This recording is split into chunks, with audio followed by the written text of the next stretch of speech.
이 관구검 기공비가 발견된 집안시는 현재 학계에서 고구려 수도로 비정하고 있지만 역사서에는 남옥저로 알려져 있습니다. 부여를 찾아가는 10번째 주제는 이 남옥저에서 발견된 관구검 기공비를 통해서 고구려 위치를 추정해 보겠습니다. 고구려 위치가 밝혀지면 그 서북쪽에 있던 부여의 위치를 알 수가 있습니다. 3세기 말에 기록된 삼국지는 이 낙양을 수도로 했던 조조의 위나라와 이 조조의 위나라를 이은 서진시기 기록인데요. 그 기록은 한반도와 일본 열도까지 정보를 최초로 기록하게 됩니다. 먼저 조조 위나라는 238년 이 발해를 건너서 낙랑과 대방을 점령하고 이후 6년 뒤에는 244년에 이 관구검이 고구려 수도를 점령하고 245년에는 중국 왕조로는 처음으로 고구려 왕 동천왕을 쫓아서 한반도 북부 압록강 유역까지 도착하게 됩니다. 이 당시 상황과 관련해서 국사편찬위원회 한국데이터베이스에서는 245년 관구검 군사가 고구려 동천왕을 쫓아 새겼다는 기공비를 이 관구검이 고구려 수도 환도성을 함락한 뒤에 마치 관구검 스스로 자신의 군공을 돌로 새겨 놓은 것처럼 해석하고 있어요.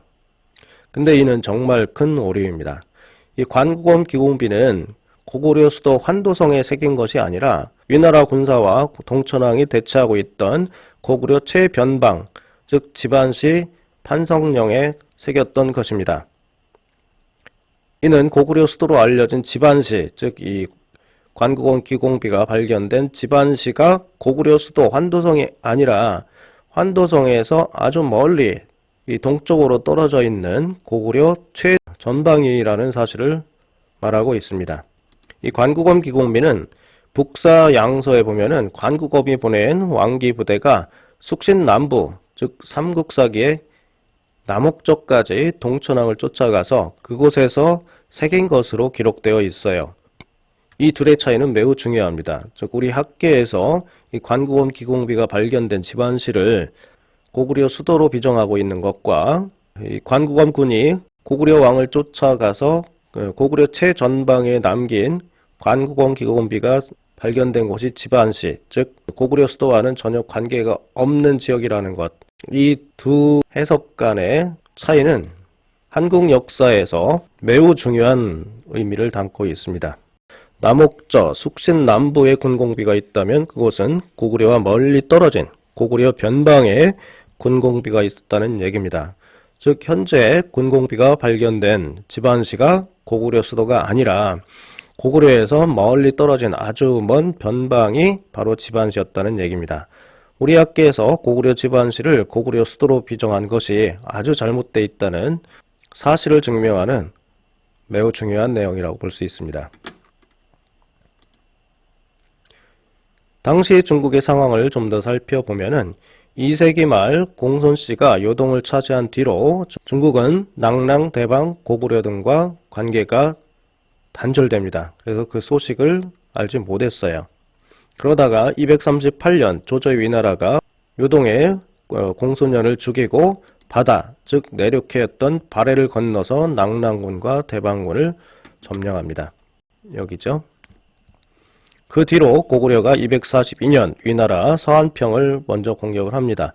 위나라는 244년에 이 관구검을 보내서 수도 환도성을 함락한 뒤에 돌아가고 다시 245년 현도태수 왕기를 보내서 처음으로 만주 한반도 나라들에 대한 정보를 얻습니다.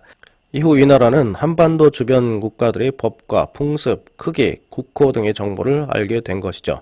즉 245년 이전에는 중국의 한반도에 대한 정보가 없었다는 얘기입니다. 즉 245년 전에 등장하는 마한이나 낙랑이나 대방이나 부여 같은 나라는 한반도 인근이 아니라 중원이었던 것입니다. 245년 고구려 공격 루트를 보면은 먼저 이 안문, 흔주실대입니다.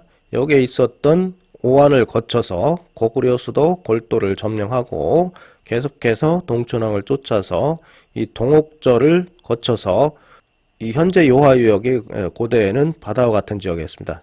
여기를 가로지를 수가 없었어요. 그래서 북쪽으로 음루, 즉 숙신에 도착한 뒤에 다시 남쪽으로 남옥저의 지반시, 이 지반지역까지 도착을 하고 일부는 동해안 인근에 각각 도착을 했던 것입니다. 하지만 이 위나라 군사들은 고구려에 패해서 다시 북경 남쪽 낙랑으로 퇴각하게 됩니다. 238년에 여기 점령한 곳이었죠. 즉 이 당시까지만 해도 압록강 이남 한반도와 일본 열도 외에 대한 정보는 중국에 있을 수가 없던 것이죠. 이 삼국지의 사만과 외에 대한 기록은 이 위나라 시기 기록이 아닙니다. 3세기 말 서진 시기의 기록입니다. 즉 245년 이 당시의 정세와 그 뒤로 약 40년 지난 280년대 정세와는 서로 차이가 많습니다.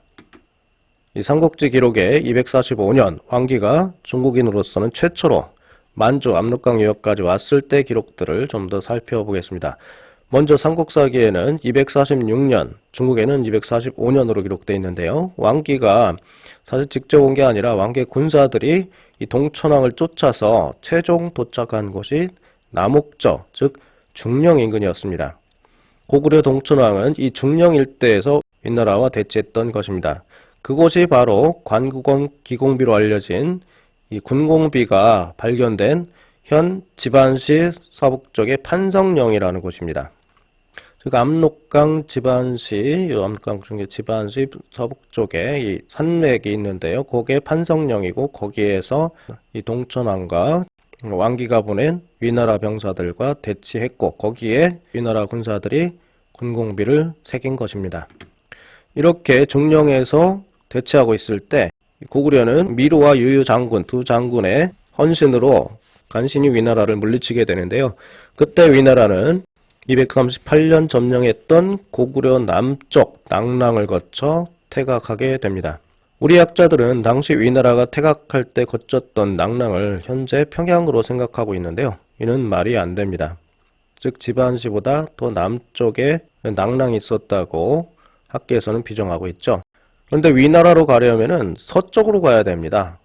그 전까지 한 번도 가보지 못한 남쪽 평양으로 내려갔다가 다시 위나라로 도망갔다. 이건 말이 안 된다는 얘기예요. 이 평양에 낙랑이 있다면. 따라서 위나라가 퇴각 시에 거쳤던 낙랑은 평양일 수가 없고 위나라가 238년 점령했던 고구려 남쪽의 발해 하북성 낙랑이고 이곳이 위나라로 가는 가장 짧은 길이기도 합니다.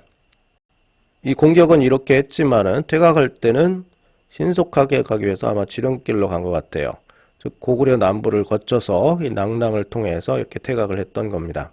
한반도 서북쪽 평양에 낙랑이 있다면은 이 지역을 거쳐서 갈 수가 없던 것입니다. 왜? 이 압록강은 고구려 동천왕이 끝까지 위나라와 대치했던 곳이니까요.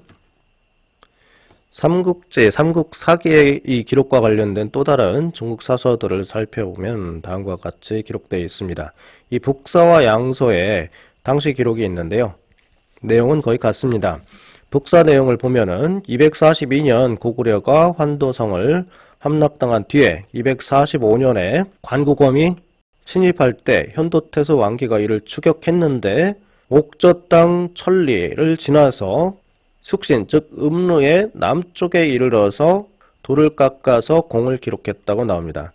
그 뒤에 환도산, 즉 고구려 수도에 이르러서 이 불례성이라고 이 산에다가 새기고 돌아갔다고 합니다. 이 불례성은 버티지 못하는 성이라는 모욕적인 이름입니다. 즉 이 기록은 고구려 환도성에 군공비가 있다는 학계의 추정이 잘못되었음을 말합니다. 이 관구검 기공비는 삼국사기의 남옥저, 북사 남사의 숙신 남쪽의 동천왕을 끝까지 쫓아간 고구려 동쪽 경계 끝이었던 것이지 고구려 환도성, 즉 위나라 군사들이 불례성이라고 새겼던 환도성이 아니라는 얘기입니다. 환도성에는 단지 불례성이라는 글자를 산에 새겨 놓았을 뿐이지 기공비를 만들지 않았던 것이죠. 다시 한번 정리해드리면은 이 삼국지를 보면 관구검이 동천왕을 추적할 때 거쳤던 옥저가 3개가 있던 것을 알 수 있습니다. 고구려 동쪽에 있으면서 길게 천리를 서북쪽으로 뻗어있던 동옥저, 그리고 숙신, 음루 남쪽에 있던 북옥저, 그리고 북옥저에서 남쪽으로 800리 떨어져 있다고 하는 남옥저가 그것입니다. 그 위치는 여기가 동옥저고요. 여기가 북옥저고 여기가 남옥저입니다. 800리 사이고 풍습이 여기는 같았다고 그래요. 그 중에서 동천왕이 피신했던 곳은 이 중에 숙신 남쪽으로 한참 내려간 남옥저였습니다. 소위 관국엄 기공비라는 군공비가 이 남옥저에 세워졌던 것이죠. 당시 왕기가 파견한 일부는 이 동해안까지 이르기도 하고 일부는 압록강 유역에서 대치했던 것입니다.